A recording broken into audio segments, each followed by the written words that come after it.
Assalamualaikum warahmatullahi wabarakatuh. Kami akan menampilkan video mengenai materi perumusan strategi dan taktik pemasaran perusahaan jasa, yaitu Laundry Aladin. Saya Cinta Ayunda dengan NIM 2208 10 20 10 09. Saya Jeng Vivin Astia Putri dengan NIM 22081 020 1041. Nama saya Reski Muhammad Irfan Diaulhaq dengan NIM 2208 10 20 11 15. Aladin Laundry adalah UMKM jasa yang bergerak di bidang pencucian barang, yaitu sepatu.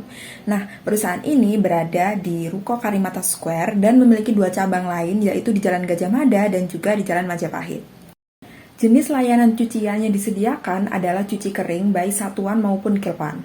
Nah, untuk informasi lebih lanjut bisa diakses melalui Instagram mereka, yaitu @salonsepatujember dengan lebih dari 2.000 pengikut.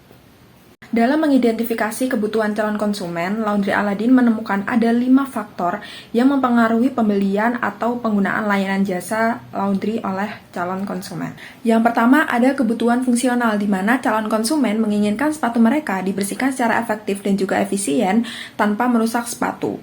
Yang kedua, ada kebutuhan emosional, di mana pelanggan itu merasa yakin bahwa sepatu mereka akan diberlakukan secara hati-hati oleh Laundry Aladin dan menginginkan kenyamanan dalam proses pengantaran dan juga penjemputan sepatu. Yang ketiga ada kebutuhan sosial, di mana pelanggan ini itu tertarik untuk melakukan istilahnya konseling untuk tahu bagaimana cara perawatan dan juga penanganan sepatu yang mungkin kelihatan rusak atau kotor gitu. Kemudian yang keempat ada kebutuhan estetika, di mana pelanggan ini ingin sepatunya itu bersih dan menarik secara visual. Yang terakhir ada kebutuhan kognitif, di mana pelanggan berharap Laundry Aladin ini dapat memberikan saran atau panduan tentang pemeliharaan sepatu yang tepat. Untuk targeting, mereka menargetkan orang-orang dari semua kalangan, dari anak-anak sampai dewasa yang tidak sempat untuk mencuci sepatunya sendiri. Mereka juga fokus pada layanan service focus, di mana mereka ini memiliki pelayanan yang ramah, kemudian cepat, efisien, dan juga yang terpenting adalah mereka memiliki media sosial Instagram yang bisa dibilang dikelola baik oleh adminnya karena selalu online dan tampilannya itu sangat menarik. Nah, dengan adanya media sosial yang menjadi fokus utama pemasaran di bidang jasa ini, menurut saya Laundry Aladin ini tuh perlu meningkatkan interaksi dengan pelanggan. Jadi misalnya memberikan feedback atau istilahnya itu membalas komentar-komentar dari pelanggan di Instagramnya dan juga memberikan layanan istilahnya tuh lebih komunikatif lagi gitu dengan pelanggan. Kemudian UMKM ini bisa lebih mengikuti tren gitu.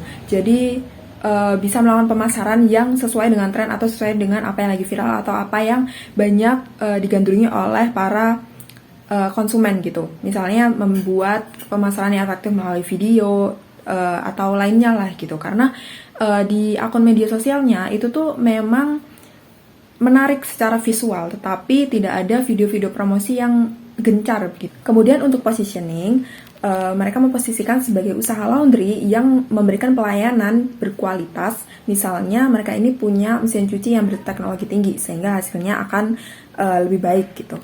Baik, di sini saya akan berikan suatu masukan terkait dengan taktik bauran pemasaran jasa perusahaan Aladin Laundry. Nah, yang pertama itu masukan dari saya sendiri itu pada bagian strategi proses, harusnya perusahaan Aladin dapat memberikan sedikit gambaran tentang proses apa yang mereka lakukan agar pelanggan menjadi yakin akan layanan yang diberikan oleh perusahaan. Lalu yang kedua ada pada bagian strategi produk, seharusnya perusahaan bisa memberikan suatu layanan tambahan, yaitu layanan konsultasi, baik sebelum melakukan layanan ataupun setelah melakukan layanan, agar konsumen merasa lebih dihargai dan diperhatikan, sehingga akan menciptakan loyalitas bagi seorang konsumen.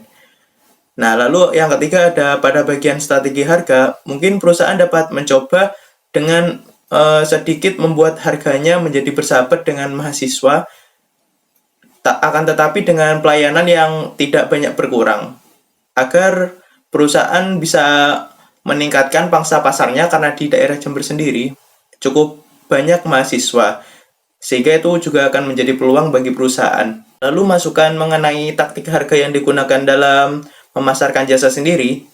Yang pertama di sini saya memberikan masukan yaitu perusahaan dapat sedikit mendokumentasi, karena kan dalam perusahaan jasa pembersihan ini sendiri tidak diberitahukan apa yang menjadi nilai tambah dari jasanya, sehingga mungkin mereka bisa sedikit mendokumentasikan apa yang menjadi nilai lebih dari perusahaan mereka dibandingkan dengan perusahaan lain dalam memberikan suatu layanan, agar konsumennya juga tidak kecewa karena mereka telah mengeluarkan biaya yang sedikit lebih tinggi.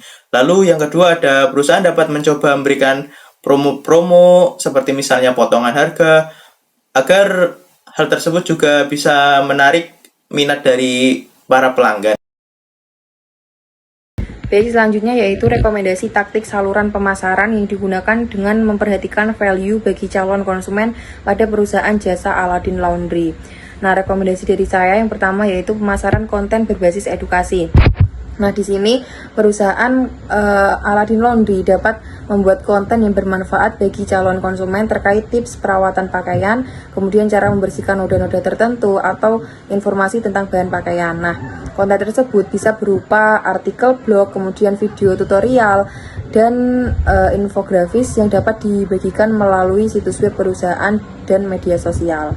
Yang kedua yaitu program loyalitas atau pelayanan pelanggan yang unggul. Nah, di sini perusahaan Aladin Laundry ini dapat mengimplementasikan program loyalitas yang memberikan insentif kepada pelanggan setia, misalnya diskon atau layanan gratis setelah mereka itu mencapai sejumlah transaksi tertentu.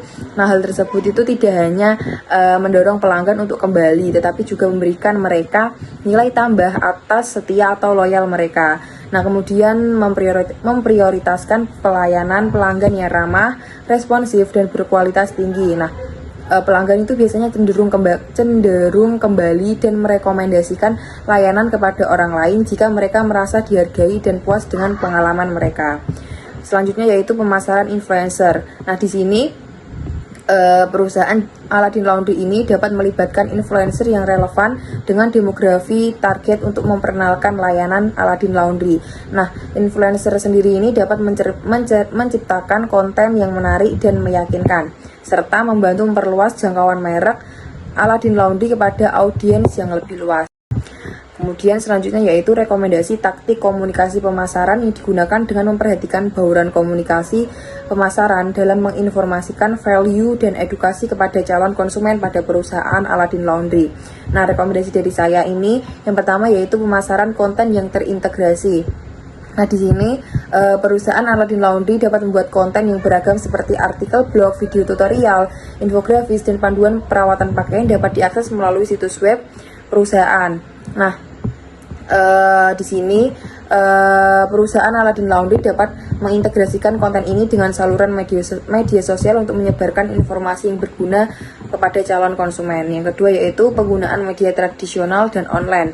Nah, di sini dapat menggunakan kombinasi media tradisional seperti iklan cetak di surat kabar lokal, kemudian brosur dan pamflet, serta media online seperti iklan display, kemudian iklan Google, dan iklan di platform media sosial untuk meningkatkan exposure merek Aladin Laundry kepada calon konsumen. Sekian dari kelompok kami. Wassalamualaikum warahmatullahi wabarakatuh.